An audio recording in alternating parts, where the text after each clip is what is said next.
শনিবার রাতে চন্দননগরের রাস্তায় নামবে চন্দ্রযান। তার প্রস্তুতি চলছে জোর কদমে।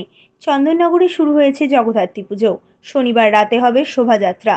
চন্দননগরকে বলা হয় আলোর শহর। এই শহরের আলোর শিল্পীরা এখন ব্যস্ত শোভাযাত্রার লাইট নিয়ে। কারণ শোভাযাত্রাতে চলে আলোর ভেলকি। কোন শিল্পী কত ভালো আলোর জাদু দেখাতে পারে তারই প্রতিযোগিতা চলে। পাশাপাশি শোভাযাত্রার আলো দেখে আগামী 1 বছর দেশ তথা রাজ্যের বিভিন্ন প্রান্তে হওয়া নানান অনুষ্ঠানের লাইট লাগানোর জন্য তাদের বরাত মিলবে।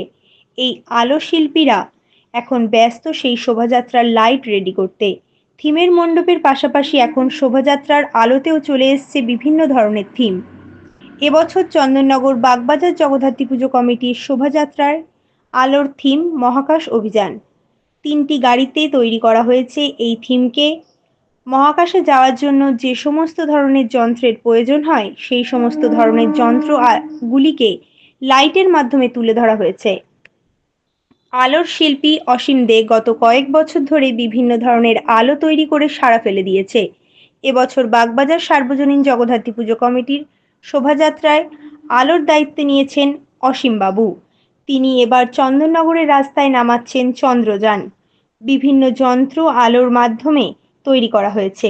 সেই সমস্ত আলোগুলিকে 3টি গাড়িতে লাগানো হয়েছে। চন্দননগরের জগদ্ধাত্রী পুজোর শোভাযাত্রা নতুন কিছু নয়। প্রথম দিকে শোভাযাত্রায় ব্যবহার করা হতো হ্যাচাক।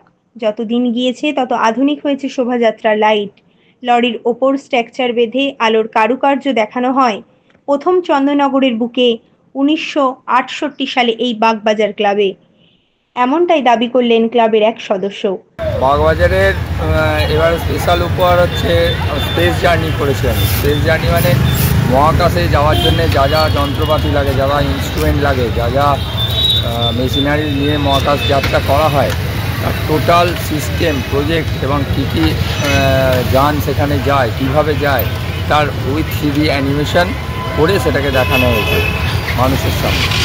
ভারত সরকার mainly central government Narendra Modi সরকার যেভাবে স্পেসের উপর পয়সা খরচা করছেন দেশকে 1 নম্বরে নিয়ে যাওয়ার জন্যে মহাকাশ মানে বিদ্যায় বা মহাকাশ পারদর্শিতায়, সেটাকে মাথায় রেখে বা যাতে নতুন বাচ্চারা বা নজওয়ানরা মহাকাশের উপর রিসার্চ করে, ডেভেলপমেন্ট করে, পয়সার লোভে বিদেশে না যায়, দেশের মাটিতে রিসার্চ ডেভেলপমেন্ট করে দেশের উন্নতি হয়, তার জন্য এটা করা এবং এটা চোখের সামনে দেখানোর জন্য তারা বাচ্চারা আকৃষ্ট হবে এবং মহাকাশের উপর রিসার্চ করতে শুরু করবে বা সেখানে চাকরি নেওয়ার জন্য চিন্তাভাবনা করবে, পয়সার পিছনে না দিয়ে।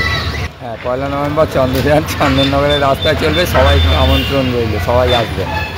তিনি বলেন, প্রথমে হাওড়া শালকিয়া থেকে আমরা লাইট এনে শোভাযাত্রায় লাগাতাম। পরবর্তী সময়ে চন্দননগরেই তৈরি হতে থাকে বিভিন্ন ধরনের লাইট।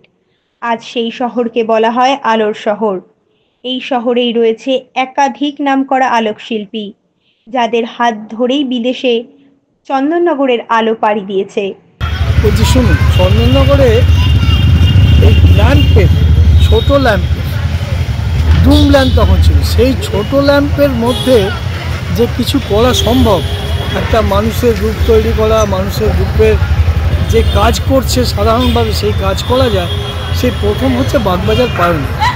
আমরা শ্রীধর দাসকে কোনো অসম্মান করছি না। শ্রীধর দাস তার আগে টিউবলাইট জলের মধ্যে ডুবিয়ে দেখিয়েছে অনেক কিছু, কিন্তু যে লরির ওপর স্ট্রাকচার বেঁধে কোনো ফিগার করা যায়, তাকে একটা রূপ দেওয়া যায়, মানুষের রূপের মধ্যে যে কাজ করে, সেটা প্রথম বাগবাজার 1968 সালে বাগবাজার প্রথম করে দেখায়।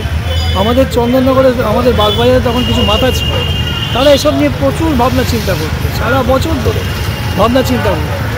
তারা করলো কি, যে আপনাদের ইতিহাসটা বলি, সেই সময় চন্দননগরে গেলেও কিছু পাওয়া যেত না।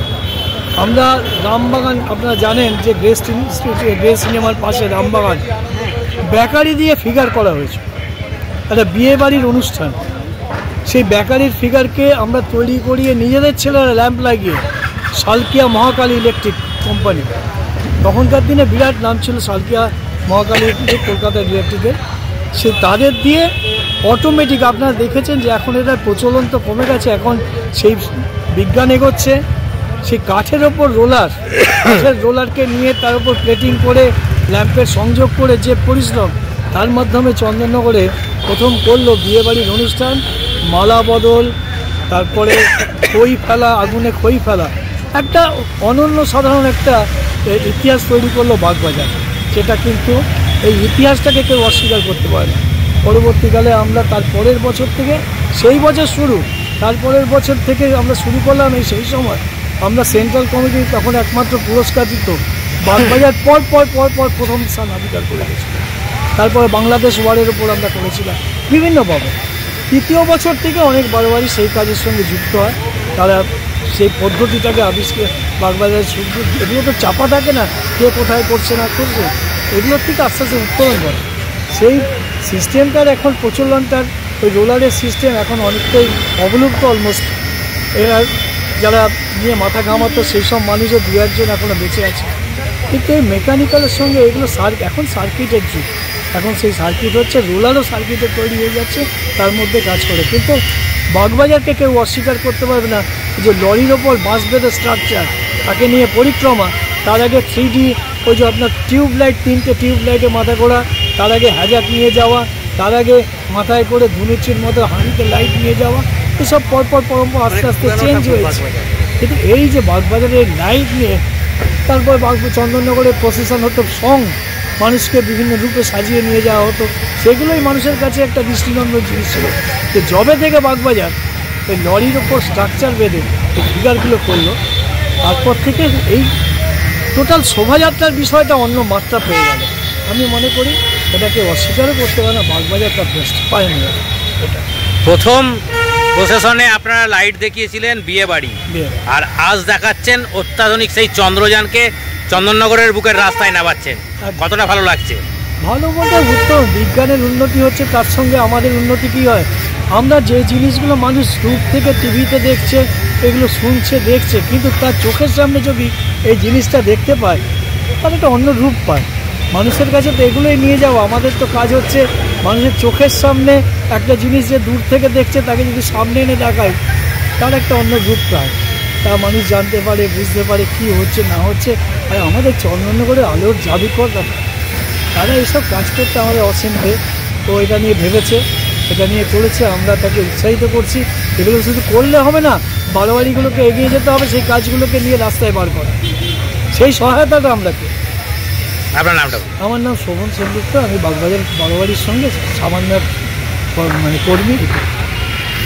Bureau report, TV99 Bangla. Duttagiri mansion, সেরা গহনার পীঠস্থান। দত্তগিরি ম্যানশন BSI স্বীকৃত। খাঁটি সোনার গহনা এবং রত্ন কিনতে হলে আপনাকে আসতেই হবে দত্তগিরি ম্যানশনে। 187 station road, Bagbazar, Chandannagar. Phone number 6290628717।